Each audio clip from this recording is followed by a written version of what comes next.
This is the spot of the lynching of Mary Turner.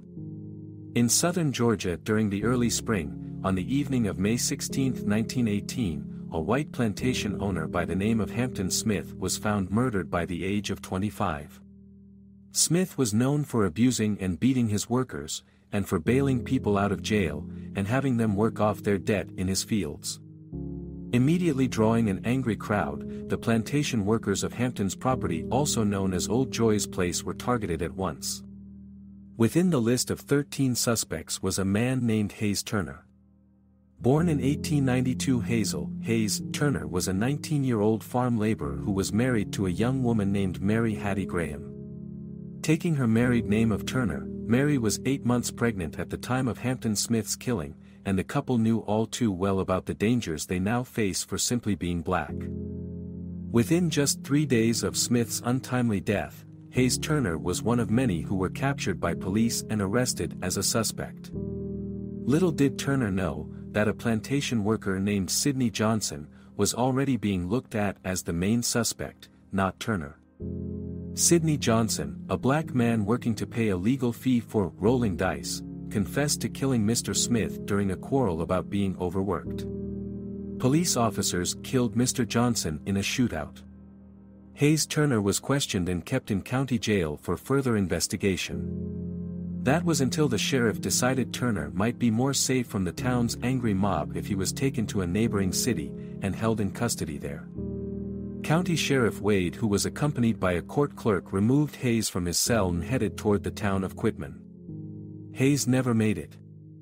At some point Sheriff Wade stopped the vehicle en route as a mob of 40 white men blocked the road.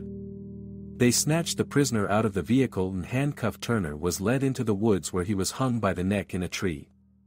His body was left hanging from the tree over the weekend and not cut down until Monday.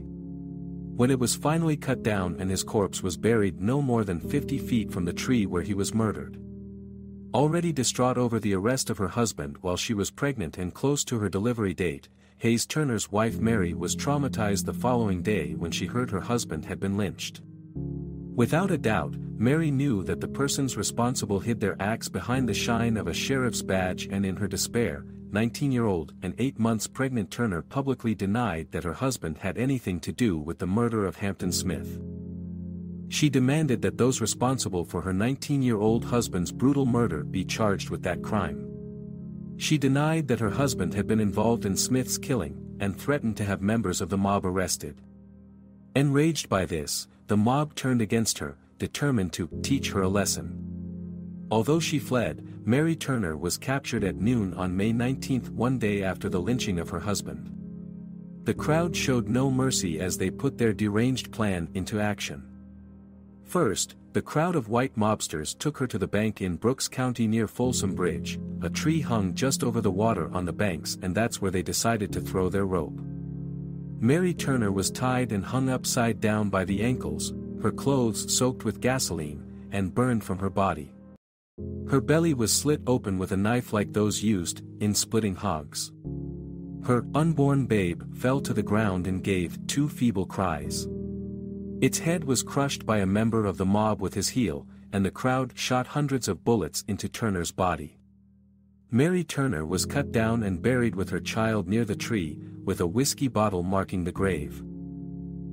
Although local officials were given the names of instigators and 15 specific participants, no one was ever charged or convicted of the murders. A historical marker memorializing Turner was placed near the lynching site and dedicated on May 15, 2010.